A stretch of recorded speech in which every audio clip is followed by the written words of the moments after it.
my favourite places to eat on the road. The old Cracker Barrel there.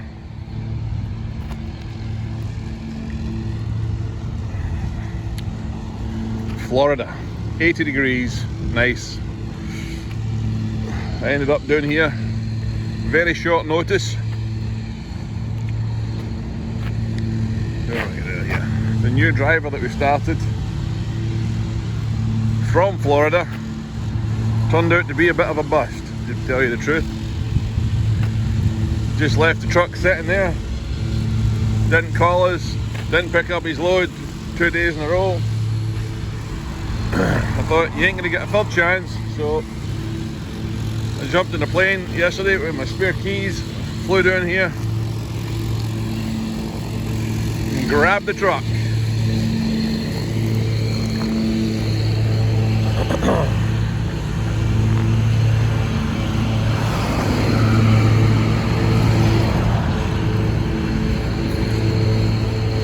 And it's a nice day. Kinda glad I did it. Disappointed that human beings think that they can do that. Just do what they like. But, I guess that's their prerogative, I suppose. But, anyway, I got the bus from Idaho Falls yesterday at 5 o'clock down into Salt Lake. Got a flight at 10:30 down to Orlando. Got in at 5 AM. Got an Uber out to where the truck was supposed to be and blundering around in the dark out there in swampland trying to find a truck and my feet. No vehicle. So I got it. It's in good shape. And when I picked it up, I only had to go like 4 or 5 miles from the airport to the pickup to get the truck. And then after I got the truck, there was only 4 or 5 miles to the pickup point, which was very fortunate. I'll let you see what I've got in here. It's garlic. I'll get it anywhere else near me today. Can't open this stinking freaking thing. Put my leftovers down there. Classy guy, huh?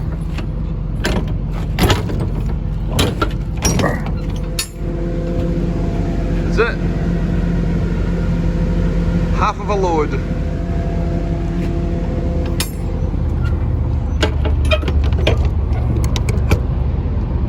This is closed. Yeah. £15,000 of garlic.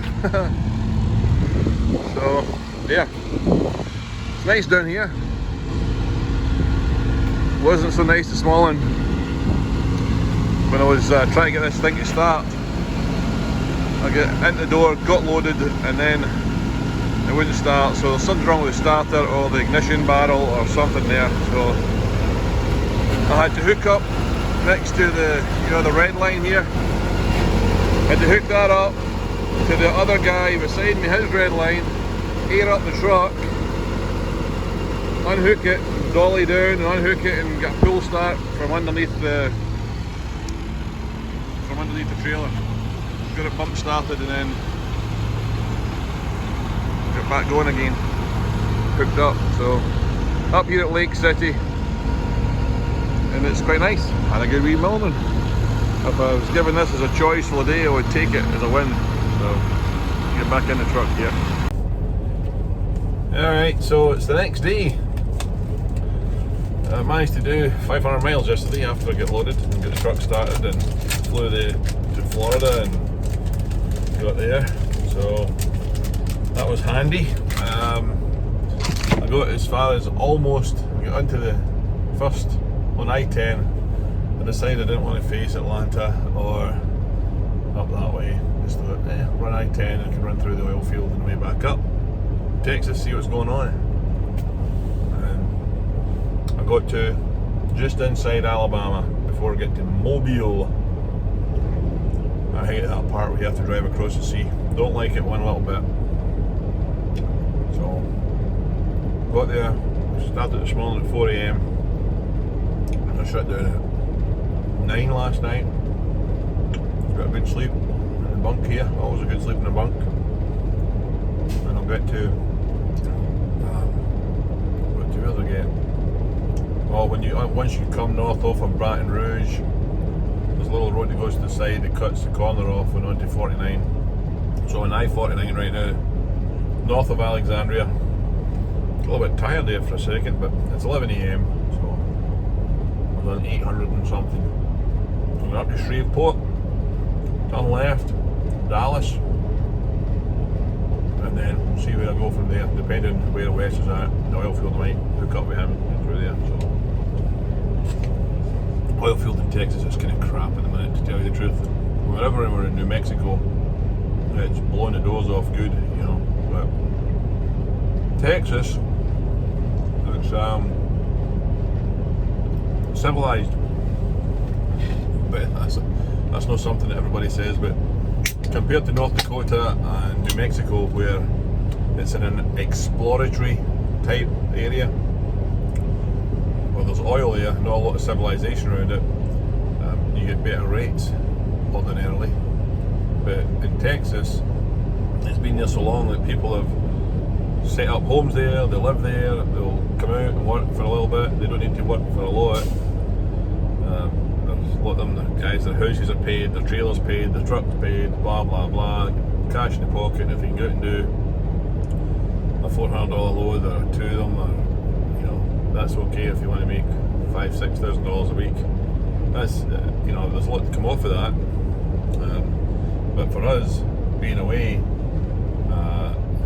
you're not going to work away from home. If you're going to work away from home, you might as well do over the road.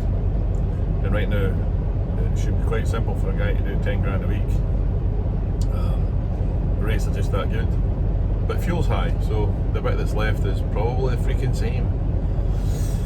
So that's about it. I'll turn around this and maybe do a wee bit of hood time going out of here, eh? See if I can miss the gears. I'll take this 10 speed that I hate driving it. Let me spin this around and we'll get going. So I'm just backing out of a spot here, a nice easy pull in, nothing can come in behind me, in Sweetwater, Texas. And I've had a big day today, and I managed to get, yesterday I got loaded. Where did I get loaded at? Orlando. Got to Mobile, Alabama last night, almost. So it was about 500 miles last night, which ain't bad for landing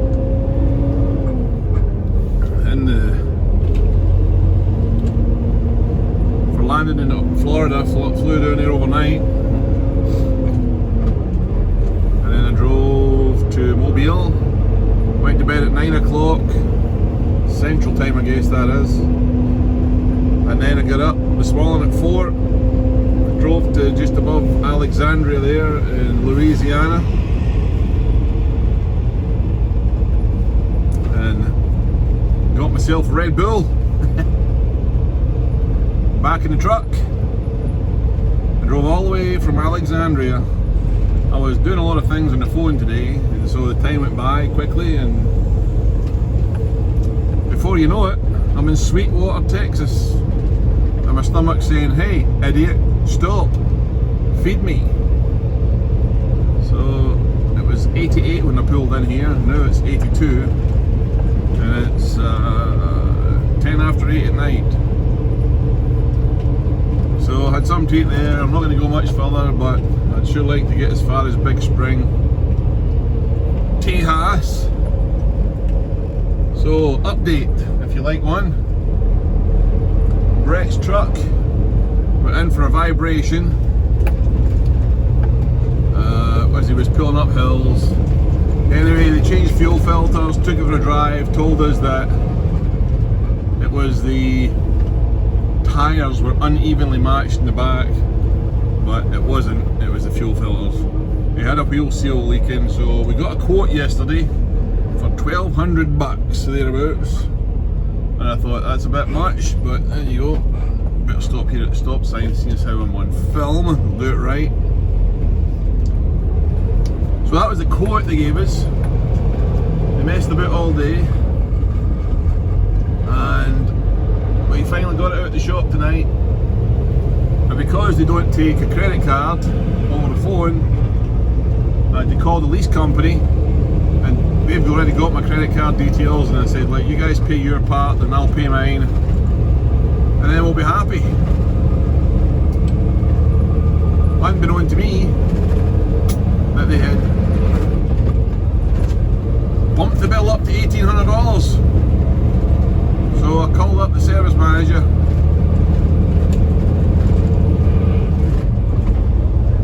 and let him have it. So he had a look at it and called me back, apologised and said they've made a mistake with the billing. Meanwhile, the money's off my credit card, debit card, whatever you want to call it, for the transaction. So Brett's back up and on the road, rolling towards Salt Lake. He unload Monday. This one's running well, and Justin's truck with getting a new cylinder head on it. Look at that sun going down. Texas is awesome.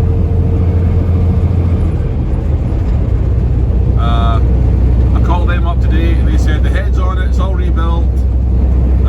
When they started it up, the fuel pump, I think it's a primer pump, failed. So I don't know who's going to pay for that, we'll see.